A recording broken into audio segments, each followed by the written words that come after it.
Teacher, बिजली कहाँ से आती है? शागिर्द, मेरे मामू के घर से। टीचर, वो कैसे?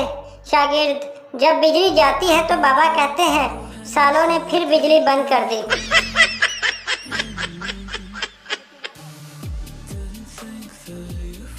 एक शख्स, मेरा ख्याल है कि मैंने आपका चेहरा कहीं देखा है। दूसरा शख्स, आपको गलतफहमी हुई है क्योंकि मैं अपना चेहरा हमेशा अपने साथ ही रखता हूँ। No, no, no, no. आदमी, मौलवी साहब, पिस्तों का हलवा लजीज होता है या बादाम का? मौलवी साहब, मामला इंसाफ का है, इसलिए हलवों की गैर मौजूदगी में फैसला नहीं हो सकता।